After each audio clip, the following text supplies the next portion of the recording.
লক্ষ্মীর ভান্ডার পাচ্ছেন তো? হ্যাঁ, আমরা জবের থেকে লক্ষ্মীর ভান্ডার ফিল আপ করেছি, তারপর সেই মাস থেকে আমরা লক্ষ্মীর ভান্ডার পেয়ে গেছি। টাকাটা হাতে পেয়েছিলেন, কিরকম? খুব খুশি হয়েছিলাম, কেননা সবসময় তো হাজবেন্ডের কাছে হাত পাতা যায় না, ঠিক আছে। এই জন্য আমরা দিদি আমাদের এই যে একটা উপকার করেছে, যে প্রত্যেক মাসে 1500, আগে তো 500 টাকা করে দিত, এখন তারপরে 1000 টাকা হলো, এখন 1500 টাকা। আমরা খুব খুশি। দিদি দিদি থাকবে, দিদি থাকবে, দিদি থাকবে, আমাদের জন্য দিদি থাকবে। জয় বাংলা। বড় কথা, দিদি জন্ম থেকে মৃত্যু অবধি আমাদের দেখছে, এর থেকে বড় কথা আর হয় না। প্রতিটা পদক্ষেপে দিদি, আমাদের সন্তান হচ্ছে দিদি, আমাদের স্বামী বয়স্ক হয়ে যাচ্ছে দিদি, আমাদের বাড়িতে বৃদ্ধ বাবা, তার জন্য দিদি, মানে সমস্ত কিছুতে হচ্ছে আমাদের দিদি। মানে আমাদের বাবা মা হচ্ছে গার্জিয়ান, তার থেকেও উঁচু গার্জিয়ান হচ্ছেন আমাদের দিদি। মানে এরকম সন্তানকেও কেউ খেয়াল রাখেন না, উনি যেরকম ভাবে আমাদের খেয়াল রাখেন, সন্তানকেও বাবা মা এতভাবে খেয়াল রাখতে পারেন না।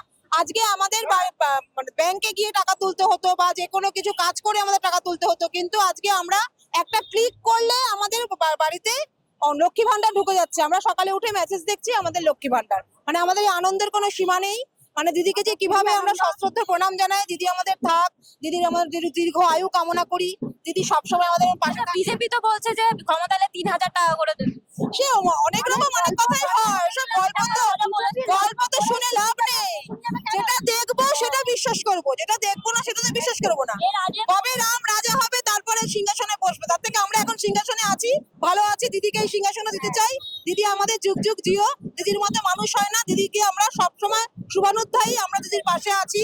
আমরা বিজেপি 3000 টাকা বিশ্বাস করছেন না? না, একদমই না। কেননা যখন জিরো ব্যালেন্সের অ্যাকাউন্ট করতে বলেছিল 15 লাখ টাকা করে দেবে, 1 টাকা দেয়নি, 1 টাকা দেয়নি। তাহলে আমরা তাকে বিশ্বাস করবো কোন হিসাবে বিশ্বাস করব? তারপরে দেখুন না, আজকের মহিলারা সুরক্ষিত আছে বাংলায়, 1 নম্বর। বাংলাতে সুরক্ষিত মেয়েরা 1 নম্বর। আর অন্য জায়গায় দেখুন তো যে মেয়েরা সুরক্ষিত আছে নাকি না। আমাদের জয় বাংলা, জয় বাংলা, জয় বাংলা। আমরা দিদিকে আবার জেতাবো, আমরা দিদিকে আবার জেতাবো।